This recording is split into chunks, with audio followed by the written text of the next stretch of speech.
उत्तर भारत का प्रसिद्ध बाबा बड़भाग सिंह मैडी मेला फरमान चढ़ना शुरू हो गया है। श्रद्धालुओं की बढ़ती आमद के साथ साथ प्रशासन पूरी तरह से सक्रिय हो गया है।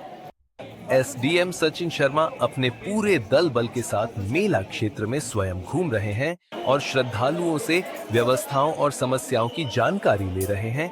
बाहर से आए श्रद्धालुओं ने प्रशासन की व्यवस्थाओं पर पूरी तरह से संतोष प्रकट किया है और उन्होंने प्रशासन की व्यवस्था की खुले दिल से प्रशंसा की है। बताते चलें कि बुधवार को बाबा बड़भाग सिंह मैडी मेले का छठा दिन था।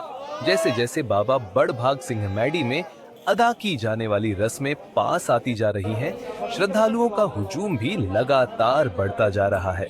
बुधवार को ही लगभग 50,000 के करीब श्रद्धालु मेला क्षेत्र में पहुंचे थे और वह अपने अपनी मनोकामनाओं की अरदास करवा रहे थे। बाबा बड़भाग सिंह मैडी मेले के धार्मिक स्थलों पर श्रद्धालु लाइनों में लगकर अपनी अपनी बारी का इंतजार कर रहे थे। पावन चरण गंगा में लंबी लंबी लाइनों में लगे लोग स्नान के लिए अपनी बारी का इंतजार कर रहे थे और जयकारे लगा रहे थे। ऐसी ही स्थिति बैरी साहब और मंजी साहिब में भी देखने को मिली।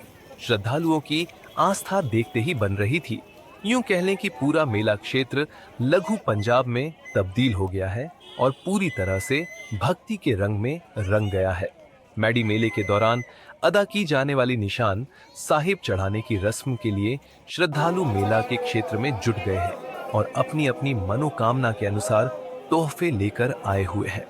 श्रद्धालुओं का कहना है कि वह इस रस्म का पूरे साल इंतजार करते हैं और इसके लिए यहीं पर रुक जाते हैं। वही जो श्रद्धालु अब से पूर्व मेला के क्षेत्र में आकर वापस चले गए थे, वह फिर से मेला क्षेत्र की ओर रुख कर रहे हैं। बड़ी बात है कि श्रद्धालुओं को जो भी साधन मिल रहा है वह उसी के जरिए मेला क्षेत्र में पहुंच रहे हैं। प्रशासन की व्यवस्थाओं को देखकर श्रद्धालुओं के चेहरे पर सुकून साफ तौर पर नजर आ रहा है। प्रशासन ने श्रद्धालुओं के लिए यहां दर्शन करने के लिए पुख्ता व्यवस्था कर रखी है।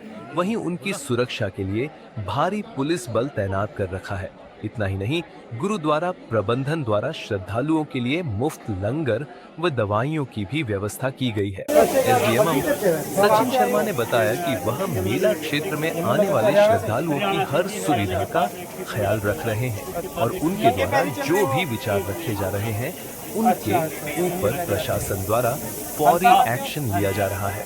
उन्हें हर सुविधा समय रहते उपलब्ध करवाई जा रही है। बहुत ही बढ़िया चल रही है। 52 साल हो गए मैंने आंदे हुए।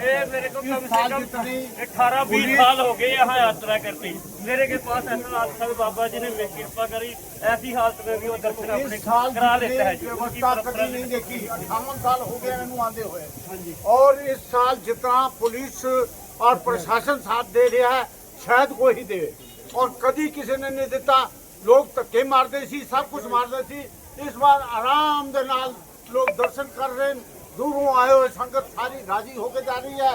संगतां दे गुरु साहब की बड़ी कृपा है और प्रशासन जड़ा साथ दे रहा है। ऐसा प्रशासन अभी आज तक नहीं देखा। मेरा नाम गुरभेज सिंह है, मैं देहरादून तो आया।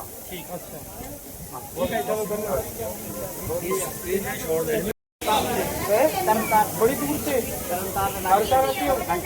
बढ़िया जल्दी पैर चले हुए आपको ठीक है सर। एकदम ठीक है नंबर भाई ठीक है सर। अच्छा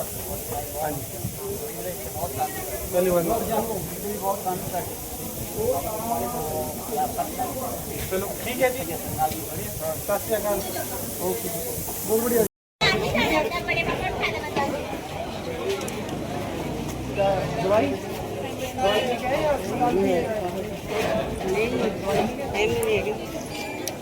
कितने ले दवाई?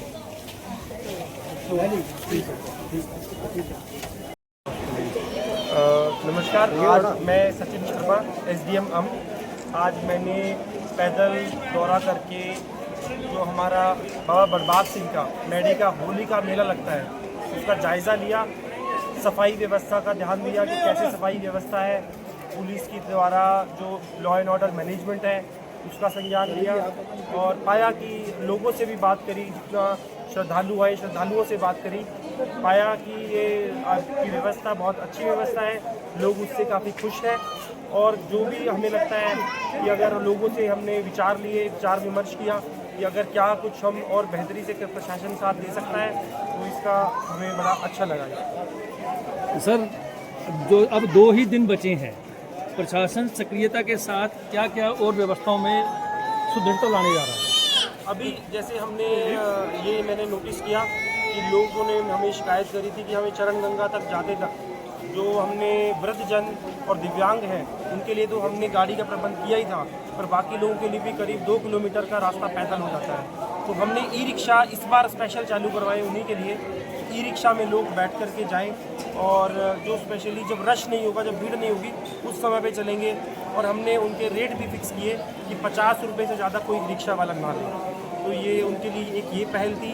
दूसरी पहल है कि अब क्योंकि ये व्यवस्था जायज़ा लेना इसलिए भी ज़रूरी है कि होली वाले दिन जब ध्वज चढ़ती है और बाद में पंच प्रसाद मिलता है तो रश और ज़्यादा होता है। तो मैनेजमेंट उसका देखना कि क्या सही तरीके से हमारे फायर एग्जिट जो है वो बने हुए हैं, क्या क्यू मैनेजमेंट बिल्कुल सही है, उन चीज़ों का जायज़ा लेना बहुत ज़रूरी है। सर, वो जिस दिन झंडा चढ़ाया जाएगा उस दिन के लिए क्या विशेष चीज़ रहेगी? उस दिन एक्स्ट्रा पुलिस फोर्स बुलाई गई है, बाकी थानों से बुलाए जाएंगे, एक्स्ट्रा पुलिस फोर्स रहेगी। सुबह 6 बजे के टाइम का समय है, सुबह 6 बजे हमारे जो मंजी साहब जी हैं उनके गुरुद्वारे में चढ़ा जाएगा ध्वज। उसके बाद 8 बजे बेरी साहब में ध्वज चढ़ाया जाएगा। एक्स्ट्रा पुलिस फोर्स तैनात रहेगी और मेन रहेगी कि भगदड़ किसी तरीके से भी भगदड़ जैसी सिचुएशन ना लगे, सभी को पर्याप्त समय दिया जाए कि वो आकर मत्था टेकें और ये होली का जो दिन पर्व है इसको बड़े अच्छे से मनाया जाए। धन्यवाद।